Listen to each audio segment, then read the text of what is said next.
Okay, welcome back to Information Age here at the Science Museum. The session now is going to be chaired by Bex Day of Still Curious, whose company had a big hand in organising this event with UKAEA.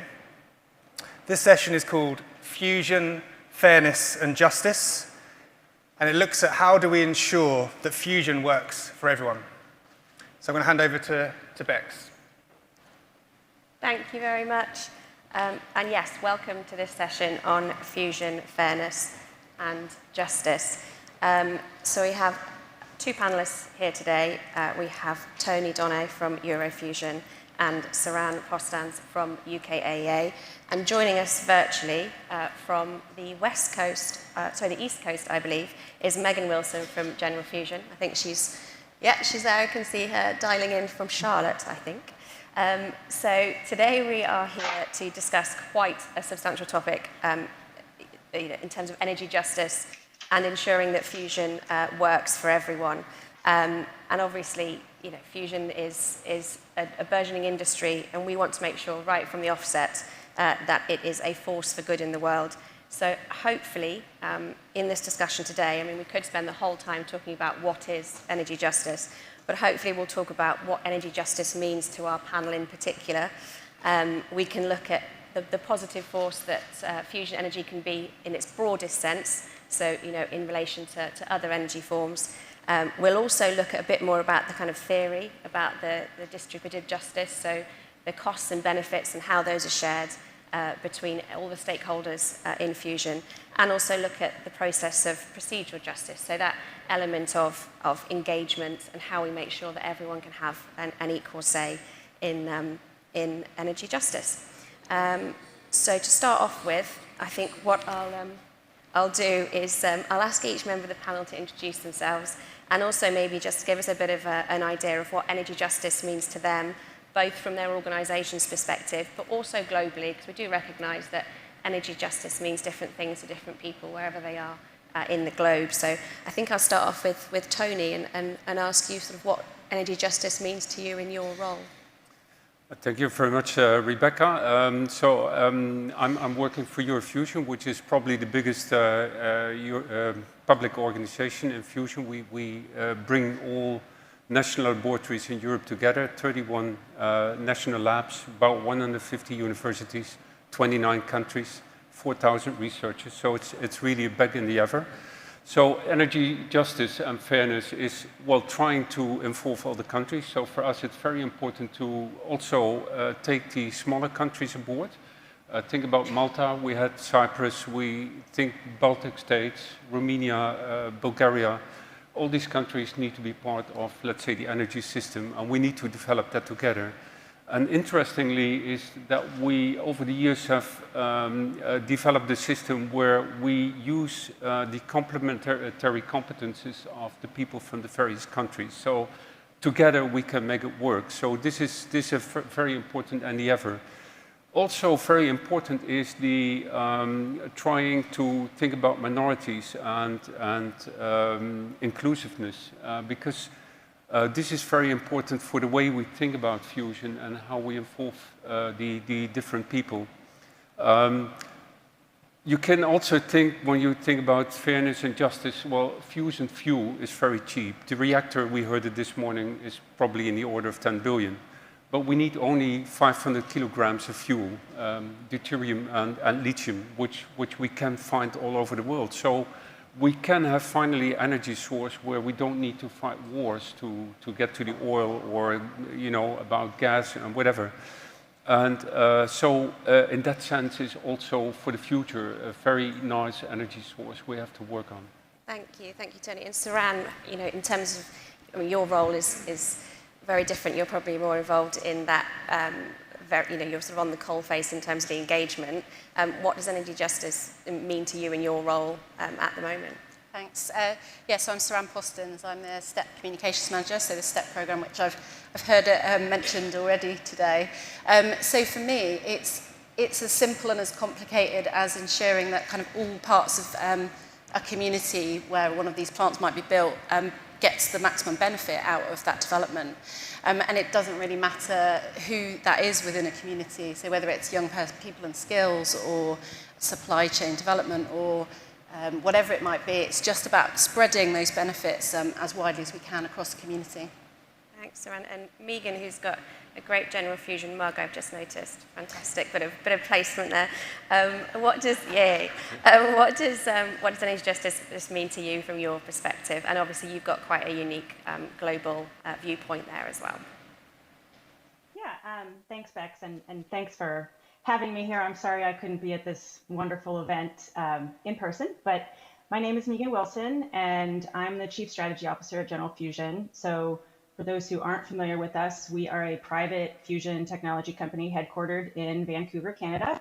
We've also got offices in Oak Ridge, Tennessee in the US, as well as here in the UK on the Cullum campus. And we are building our fusion demonstration at power plant relevant scale here on UKAEA's Cullum campus next door to JET. So our goal is to provide the most practical path to commercial fusion power generation through our unique magnetized target fusion technology.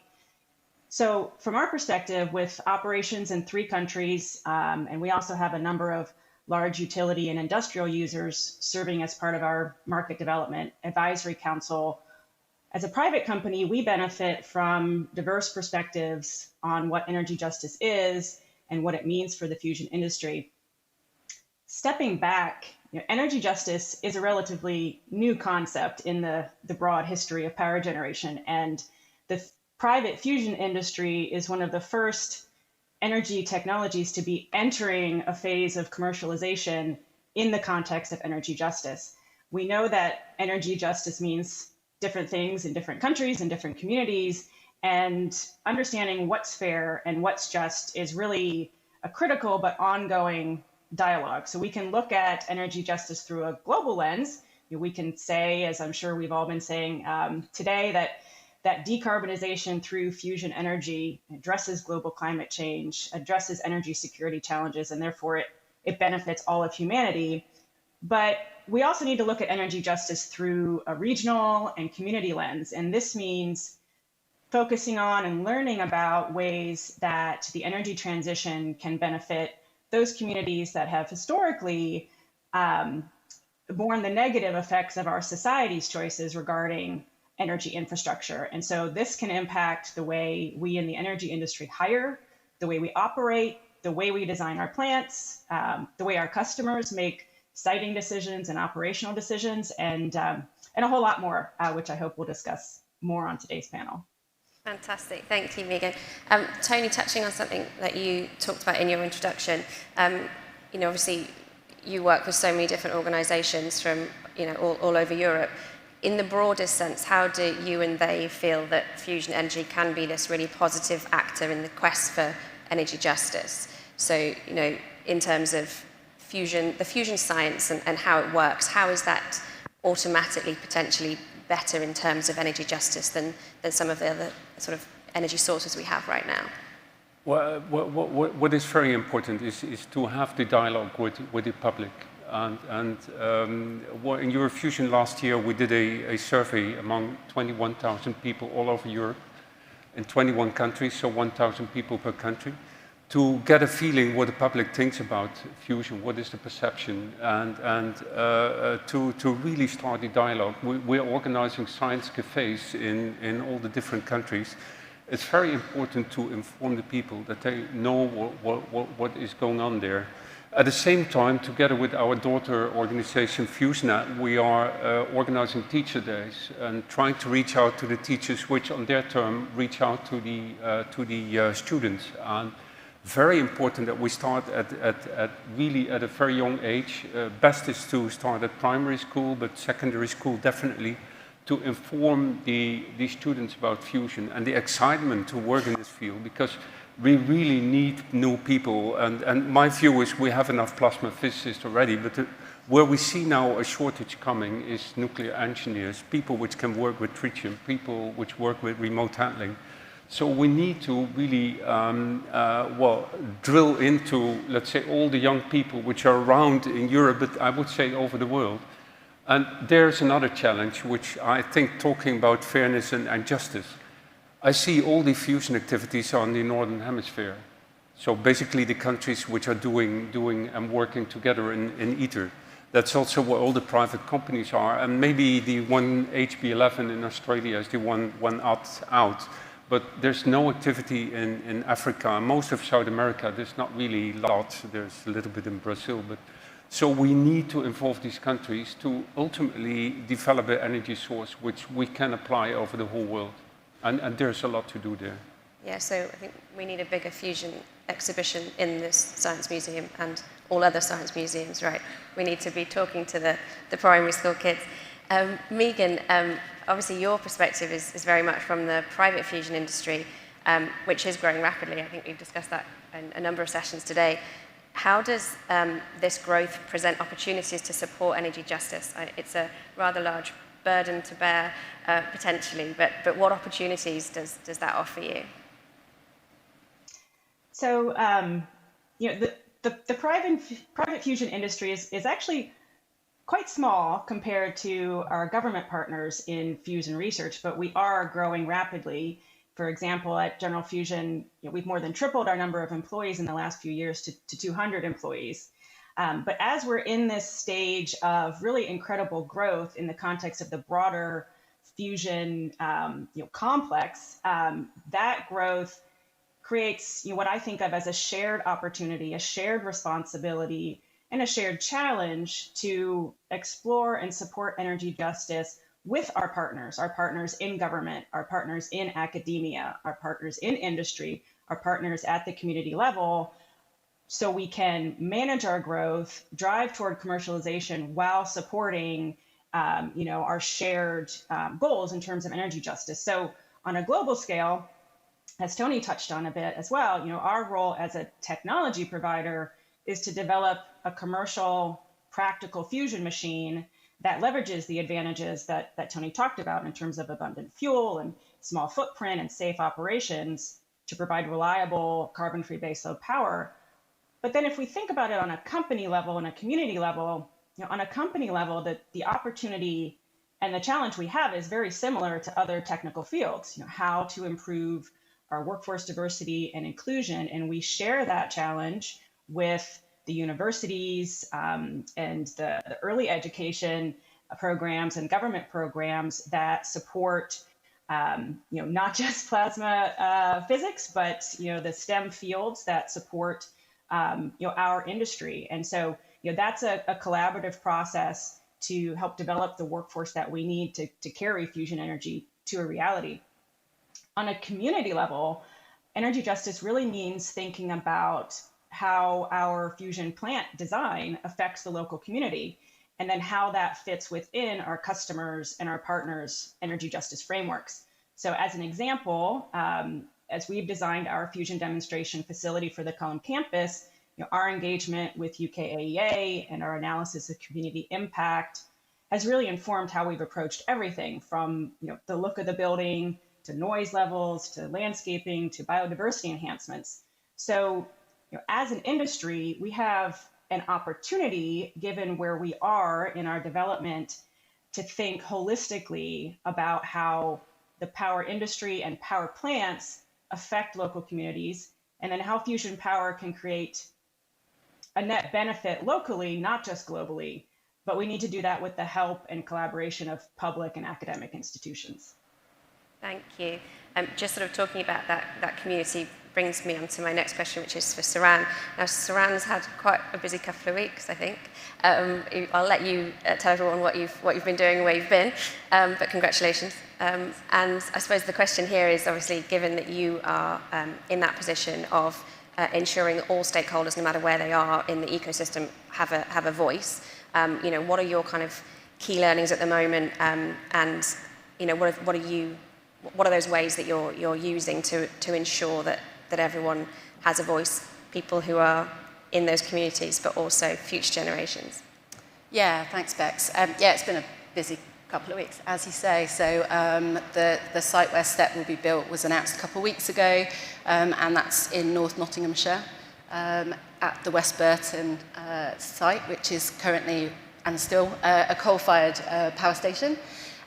So for me, and I've worked in this area for a number of years, I think everything starts from open and honest. And it sounds really glib to say it, I know, but we were really deliberate throughout the siting process for STEP to engage with the communities on the shortlist, so across 5 sites on our shortlist.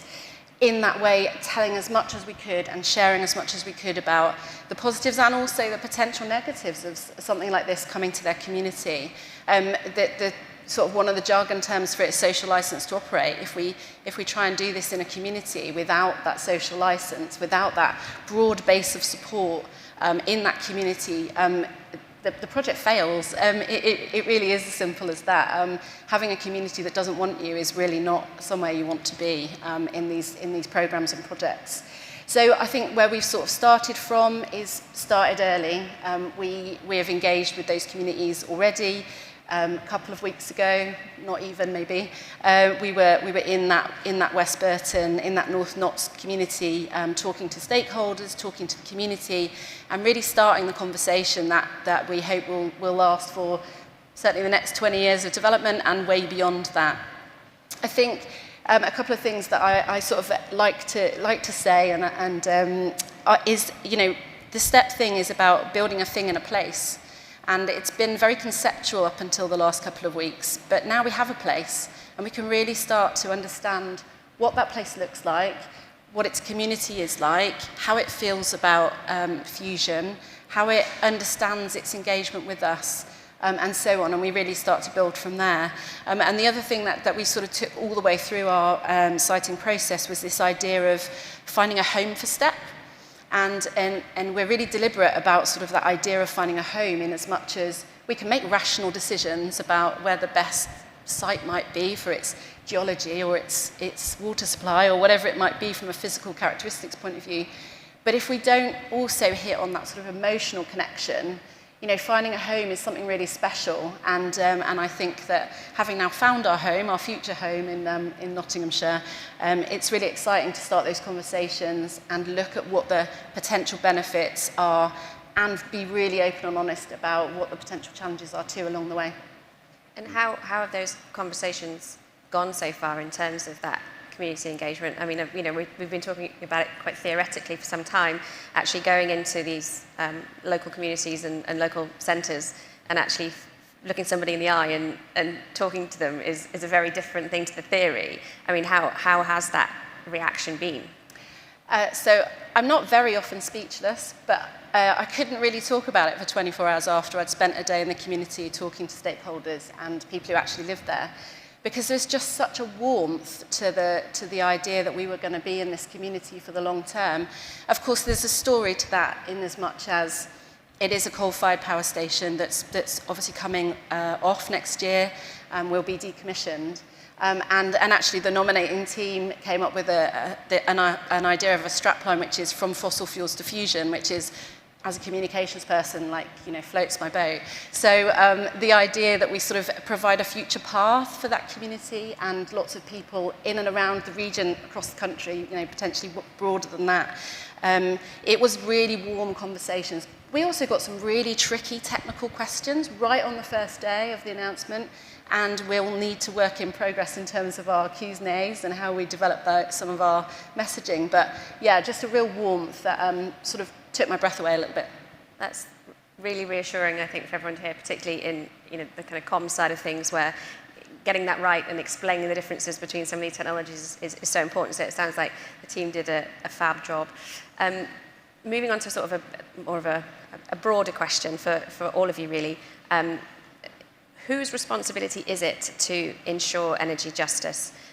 Not, you know, this isn't a kind of, we'll be pointing fingers at everybody else. I'm sure the answer is collaborative, but just to start with you, Tony, who do you feel is responsible for ensuring energy justice? How do we do this all together? I think there's a collective responsibility. So as scientists, we know about the process. We need to communicate in a very honest and open way.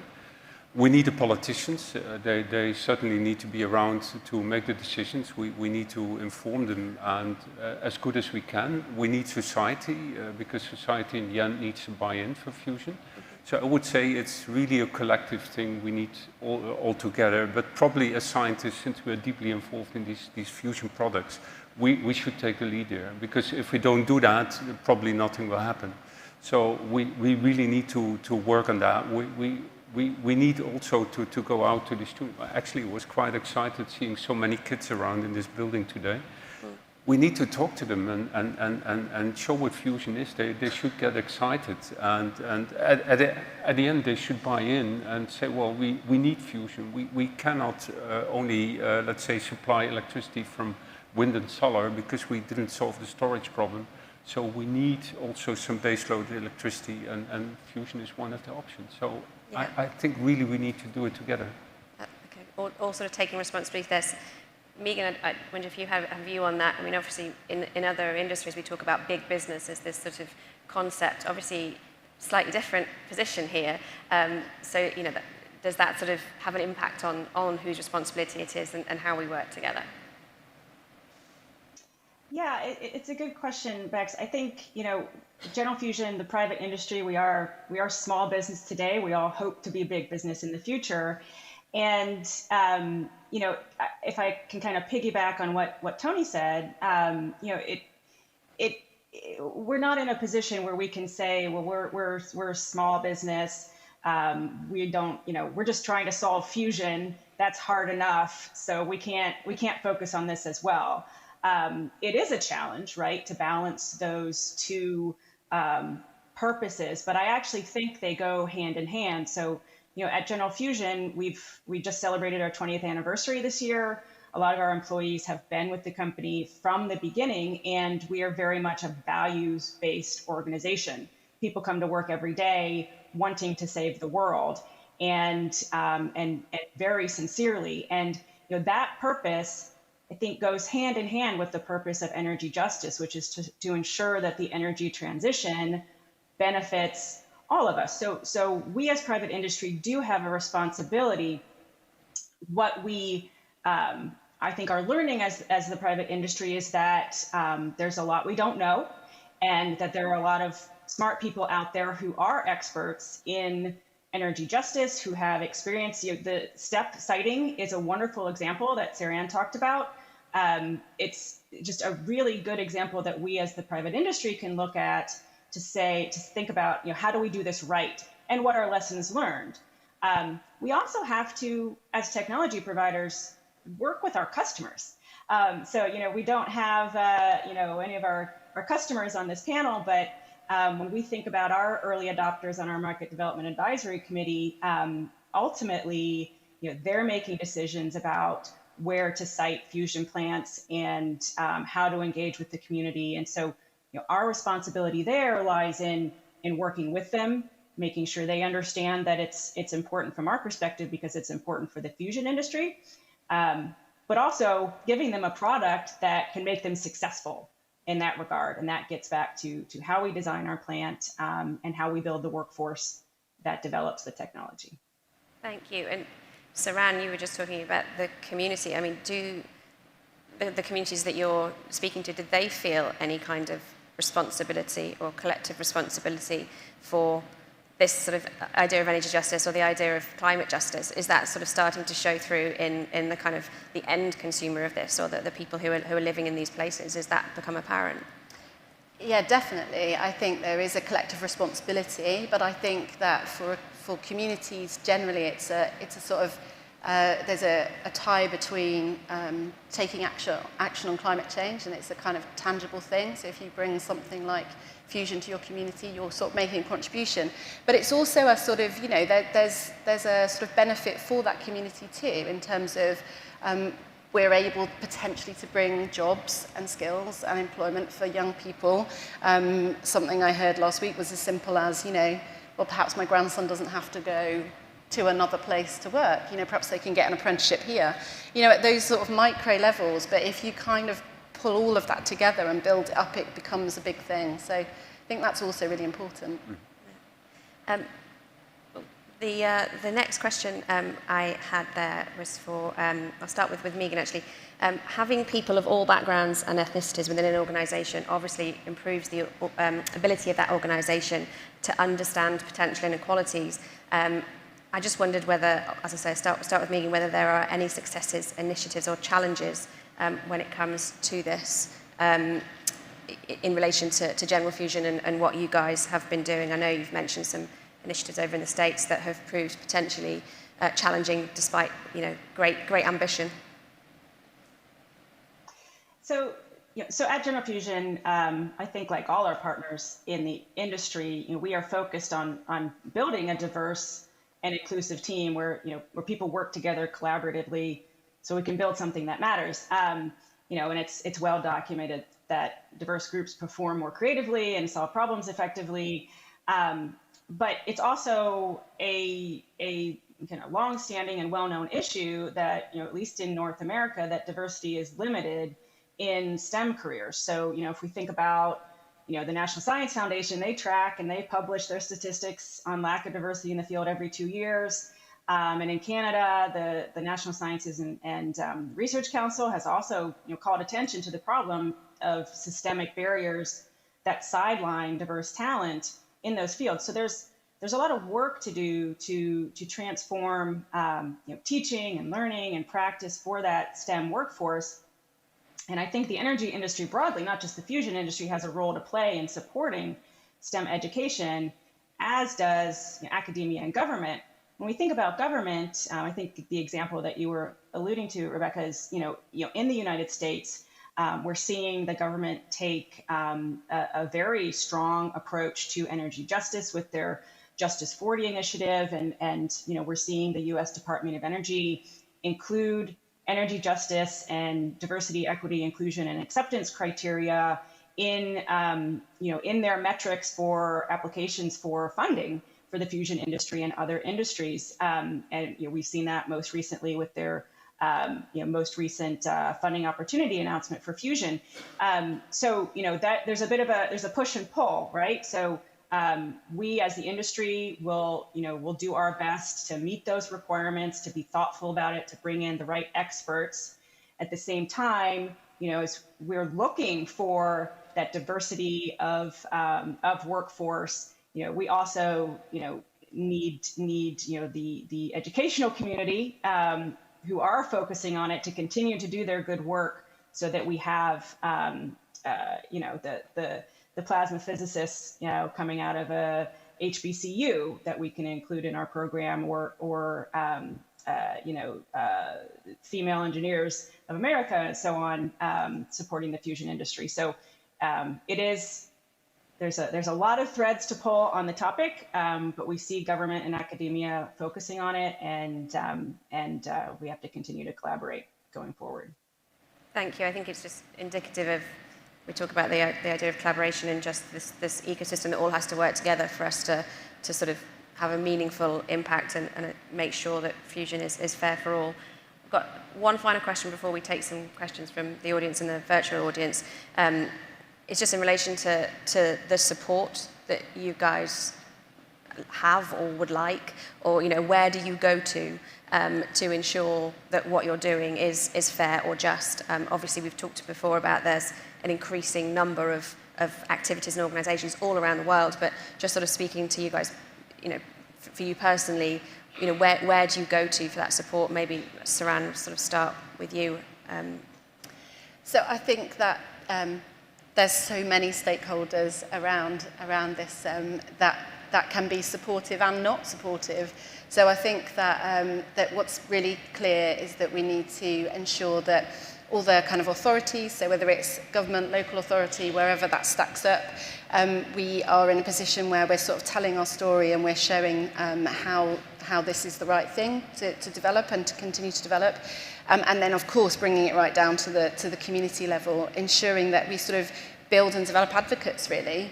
And I think advocacy is the key word, whichever organisation or whichever part of society represent, ensuring that we have those people around us that also not just advocate for us, but also challenge us, ask us difficult questions, keep us honest, make sure that we're giving the most up-to-date information, the correct information at all stages. Thank you. And obviously, Tony, you're quite a unique organisation, EUROfusion, in terms of the number of people that are part of that. But as a unit, where do you feel you can go for sort of support in terms of ensuring you're on the path to energy justice as an organisation? Well, it's really a lot of work, and we also need to talk with the national governments. Partly it's well, we are a European company, but let's say we work with 50% co-funding by the national authorities. So it really means going out to the different countries and tell them about fusion, because sometimes the companies the countries, they are involved in Euratom, so they're automatically in the fusion program. But their researchers are not supported. So we need to go out, reach out, explain fusion to the ministers, state secretaries, and tell them that what their researchers are doing is very important, and that they are having an important role in the international endeavor to develop fusion. And in quite a number of cases it works, and some it doesn't work. Sometimes you speak with a minister and then a week later there's another minister because the minister is fired, but okay, it happens. But I think it's really important to go out and try to talk with all the different players in the field. It's really interesting that you're actually advocating on their behalves, in all those different countries. We've got time for some questions. If we take straight in there, got to reward the speed. Just here, thank you. So we've heard quite a bit about, Kate Lancaster, York Plasma Institute. So I was just wondering about how we ensure, so we've not got a great track record with, say, fuel extraction, for example. It's intrinsically exploitative, I think. How do we ensure that we're not just following the status quo, sort of integrating ourselves into current systems? How can we, make sure that what we do is not exploitative, is not putting countries where we're extracting things at a disadvantage, both in terms of socio-economic, but also pollution and stuff like that? I think this is really important. It's not something that's come up yet. And it obviously shakes hands deeply with colonialism and our drive to decolonize. What can we do here? Because we're going to have to start trailblazing to actually ensure that we don't do that going forward. Thank you. Megan, perhaps you could start us off there from your perspective. I appreciate we're coming at this from very different angles. Yeah, no, it's a really important question, and you're right. We have focused on, in this conversation, the technology itself and the plants, but we haven't touched on the supply chain, which does include the fuel cycle, as well as could include other manufacturing and so on. And it's a really important question. I think there are absolutely lessons to be learned in terms of the challenges of the mining industry in the past. But Tony touched on the fuel required and the fuel cycle. I can really only speak from General Fusion's perspective, but we have designed our technology so that we, to the greatest extent possible, use available materials, including in our machine. And our fuel is, like everyone else, deuterium, tritium, but we've designed our technology with a liquid lithium wall so that we're breeding the tritium from lithium and require a very small amount of it. Lithium, of course, does have to be mined. So it does come back to that challenge again. And we're already in discussions with suppliers regarding lithium for our fusion demonstration and future plants. I think that, in a way very different from, a designer of a coal plant 50 years ago, we do have a responsibility to make sure that when we are sourcing our materials like lithium, that we are passing our energy justice framework down to our suppliers. And that just like when we talk about siting a fusion plant, that when we look at the fuel cycle, that we are having the same type of community engagement and the same type of thoughtfulness about how it affects the local community, and really think through and communicate, on the trade-offs, regarding, minimizing the impact of seeking out that lithium and balancing against the benefits of the decarbonization effect and so on of the technology. So it's a very good question and not an easy one to answer. Thanks, Megan. Saranne, has anything like extraction come up in the conversations that you've been having? I presume waste probably has come up more so than extraction, but are these things that are coming up in conversation? I mean, there's definitely some difficult conversations to be had. I think the sort of really general point to answer, or probably go some way to answering the question, is that I think the one advantage that fusion does have is it is an emerging industry, and it is developing its systems right now of engagement, of how we deal with the supply chain, of all of those things. So I think there's a real opportunity to look at lessons learned from how things were done 100 years ago, 50 years ago, in the context of what we know now, energy justice, social value, all of those other things that we need to take into consideration and start to develop our systems and processes to ensure that all of those things are properly taken into account. Thank you. There was another question somewhere, middle row. Hi, Sanju Chen from UKAEA. So I think when it comes to kind of trying to diversify the workforce, a lot of pressure is put on the industry itself to, I guess, provide outreach. But it's kind of my opinion that sometimes the lack of diversity is due to political action or lack of political action. Do we think fusion will essentially build a business case now that it's promising energy security for everyone, for politicians to feel motivated to remove barriers rather than putting all the pressure on STEM industries to rely on outreach for it? That's fascinating. I'm going to hand it on over to Saranne, I think, to comment on. Thanks. So, I mean, it's just a massive topic, isn't it? I think that, as we've said through this conversation, I think everyone has a responsibility and a role to play. I think that industry, as part of UKAEA, I see all the brilliant work going on every day to try and make sure that there is a future workforce that's really as diverse in all ways as it can be as we move forward. And certainly, I think that governments, as there is an emergence of an industry, start to look at, okay, so how do we get benefit for different sectors of society? So I think there's a long way to go. I think we've started, but much more work to do. Yeah, I think it's really interesting, that idea of using fusion as a sort of case study to take that forward, and a lot of that comes down to how we communicate as an industry. I think there's been some really great examples of how people are coming together. I mean, this event in itself, this great collaboration, the private public sector, and I've only been involved in fusion for about 3 years, and just to see what has happened in 3 years is quite mind-blowing. So it would be great if this actually really did, get the attention of these policymakers, and I think that's a really amazing ideal to aim for and a goal to aim for. I think you should write it down and we should all sign it. Next question, actually, I'm going to go virtually, is to somebody called Michael Walker, who's asking a question. I think this one is aimed at Megan, which is, how do the private fusion companies see their role in the long term in addressing the disparity between the global north and global south, especially once at the stage of commercial operation? Which, again, is a little unfair question because we sort of know where you're based, but if you'd like to have a go at answering that question, that would be fantastic. Yeah, well, and Tony touched on this as well, right? It's in talking about South America and India and Asia. I've mentioned our Market Development Advisory Committee. We are making a global outreach for membership in that committee. We do have representation from North America, Europe, and Asia. I would say we are very interested in expanding that membership to ensure that we're covering the globe, so to speak.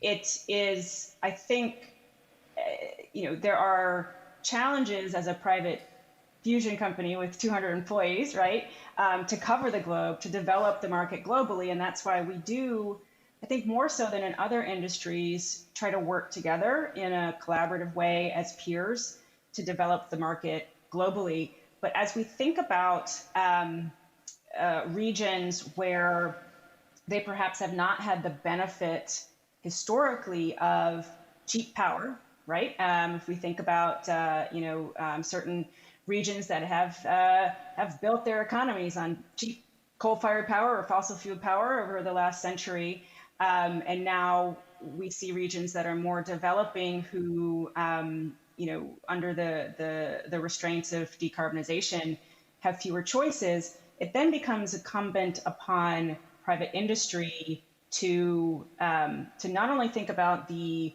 environmental benefits of fusion, but also think about the economics as well. And I can't speak for my peers, but at General Fusion, that is part of our approach, has been from day one. Is how do we provide fusion in a way that it's affordable for everyone and it's practical in a way that it's not just here in the UK where we're building plants, but anywhere around the world. And we've designed our technology to basically be plug and play for a coal plant. So anywhere where historically we might have built a coal plant, or there's an old coal plant retiring, to use that balance of plant and replace the coal boiler with our fusion module. But it's really critical that we be economically competitive with the cheaper fossil fuel-based technologies, so that we can widen our sphere of impact. Thank you, Megan. And I think we've got time for one final question. Yeah, thank you. Hi, Jane Hotchkiss, Energy for the Common Good, NGO based in Boston, but small community. And I would say perhaps this room is the diversity that exists in fusion right now. And I don't make light of that. It's exciting to see a broader range, especially of women. When I started 10 years ago, it was all white men in a room in DC, and that was pretty disappointing, having come from the solar and wind industries. I'm excited by everything I'm hearing here, and I agree that not all the lift should be borne by what I'll call the baby fusion industry. Not that these are small companies, but there's a huge lift. And taking on the message of first do no harm, which is what I heard coming loud and clear, every community is going to be different. And the benefits to one community are not going to be the same benefits to another. And one of the things we're doing as an NGO, because we have the ability to do it, is to take actions.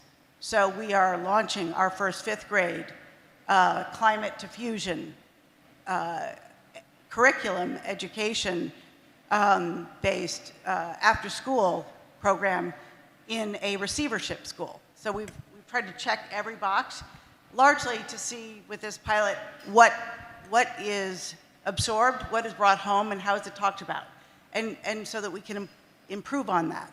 That's one approach.